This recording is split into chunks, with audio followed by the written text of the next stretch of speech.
what inspired the hypothesis that this drug might potentially help with the brain fog that you were experiencing? It's funny. My husband's an electrician, and I kept telling him, I was like, okay, so it was a culmination. My autoimmune disease was rocking and rolling. I had pushed back pretty hard against the COVID narrative. So I was taking on the censorship industrial complex at full force. Love it. So I was very, I was being politically targeted. I had death threats after me. Like, it was a whole thing. So the stress of that was hitting me. COVID knocked me a bit sideways, and I, had some neurocognitive deficits. I always get that with viruses, though, because my nervous system gets hit first. So I was having a little bit of brain fog from that. Menopause was upon me. Perimenopause was happening in real time. And I was like, this is real. Like, I've seen my patients go through this so many times, and this is no joke. And so all of that was happening. I'm strength training. I've been training for well over a decade. Like, I'm doing all the things right. And I kept telling my husband, it's like the breaker in the basement. When the breaker blows, I need somebody to reset the switch. Like, I just felt like I needed something to reset it. And being in the regenerative medicine space, I have access to everything, like things that most humans can't get their hands on. I was doing everything. I was literally doing everything. Bioidentical hormones, exosomes, you name it. And I could not get myself back online, and I could not get my pain down, and I could not get my brain on. And so I started going into this rabbit hole, and I was like, I'm going to try this. Only I'm going to try it at a fraction of the starting dose. And I'm just going to see, and I'm going to titrate up slowly, slow and low, and see what happens. And it was pretty remarkable. And then I would basically gathering a group of people in my head of who I thought it would help, family members, patients, colleagues, friends. And I approached all of them for all different reasons. Only one person was for weight loss. Everybody else had different conditions going on. Maybe it was Crohn's disease or PCOS or neurodivergence, like young woman with neurodivergence who just can't seem to leave the house and hold down a job. Different varieties of people, different ages, different genders. And maybe all of them had a few pounds they could lose, like I was getting that middle-aged middle. So I was happy to shed the 15 pounds that COVID stress had put on. But more importantly, I was just trying to figure out, I had to get out of this downward spiral that I was not seeming to abate, and it worked, and it was amazing. And I've seen so many incredible impacts happen.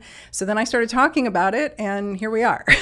Wow. So that's basically where it came from. And then I started talking to other people who were on it, because I have a decent sized audience and, a couple 100,000 followers. And people started messaging me as I was producing podcast content, telling me their stories, and their stories were incredible. They were like, I went on it for weight, but I ended up going off of all of my antidepressants.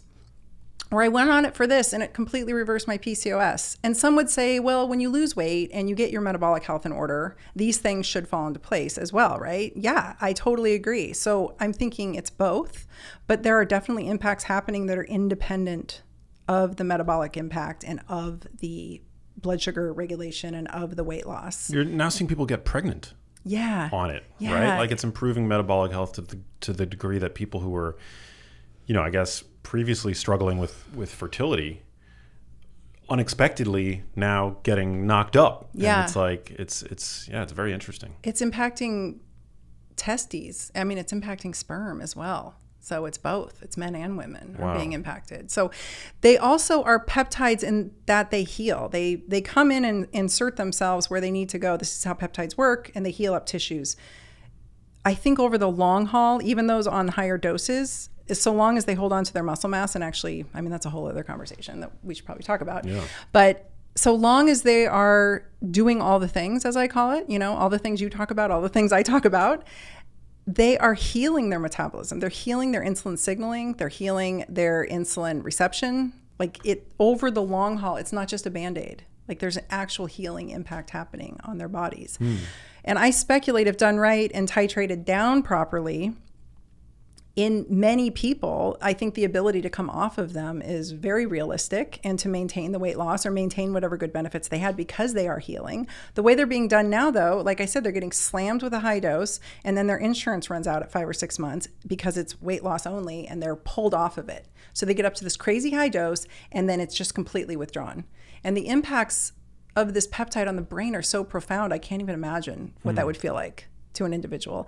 And plus, their appetite's been crushed and their muscle mass has been destroyed in the process. It's not actually catabolic at all on the body. I think it's anabolic, and it has really good regenerative impacts on the muscle tissue. But in this case, when you put somebody into severe caloric restriction, just like a low-calorie diet, just like bariatric surgery, they're going to lose the same percentage of muscle mass.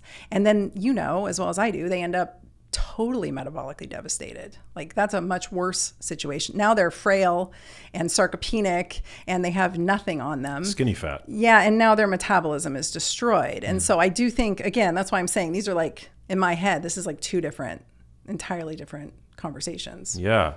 Well, I do want to get into the diet and lifestyle modifications to make these drugs, should you choose to consider them, less risky, right? Yeah, and, for sure. and to optimize the associated benefits. But what did you find with regard to these drugs and brain health? Okay, so I got to put on my readers. They haven't improved my eyes yet. My glasses are all dirty, so don't judge me. No So judgment. this Safe is a space. I know this because I wear them on my head because I'm a SoCal girl. This is a study where they looked at a variety of different applications and different studies. So they put it all together. I wouldn't say it was a meta-analysis. They just basically took together, like, here's all the potential of these peptides and what they can do in the body. And they go, it's actually, I'm going to give this to you all highlighted because it's really good. They talk about the pathogenesis of Alzheimer's disease in pretty good detail, but in a nutshell, what they find is that GLP-1 agonists, which is much of what I found just randomly through different studies, but this is all in one place. Maybe share the title of it so that people can Sure. The check it out. mechanism and efficacy of GLP-1 receptor agonists in the treatment of Alzheimer's disease. So this was done by a Chinese group of researchers. Decrease in neuroinflammation, which is huge, right? And quite literally impacting the microglial cells and how the microglial cells behave, which is huge. Like, for me, in my world of pain and regenerative medicine, I'm a chiropractor too, so my neurophysiology is pretty good.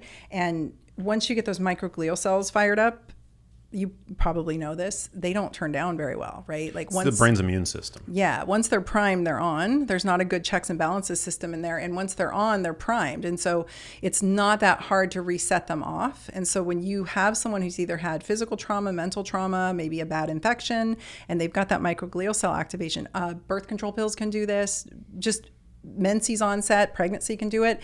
Once that microglial cell system is activated, it's a real shit show for people, and it can be very difficult to turn down. And I think, we have a whole society full of microglial cell hyperactivation, and then you add in spike protein and stress. So that's really exciting that we have this potential to normalize and dampen down microglial cell activity, decrease amyloid plaque aggregation, deposition, decreased tau protein hyperphosphorylation. I can't even read my handwriting. Increases in BDNF, decreases in neuronal apoptosis and neurotoxicity, which is basically, for your audience, when the cells decide to blow themselves up. Apoptosis is necessary for cell suicide in a natural way, but we don't want hyperactivation of apoptosis and brain damage. Indeed.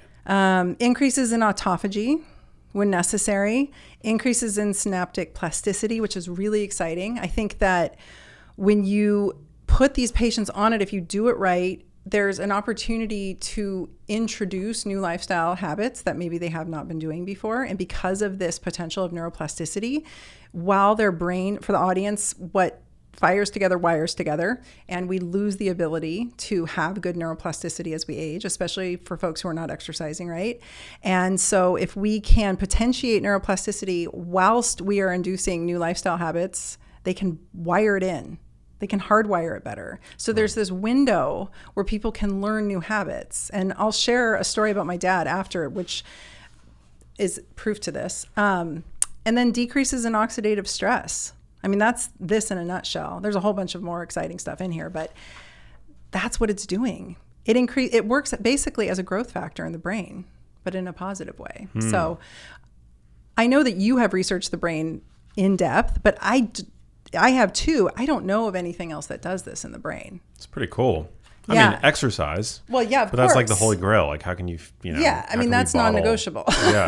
Like, I've been beating that drum for 10 years online. Like, you have to be strength training and you have to be exercising.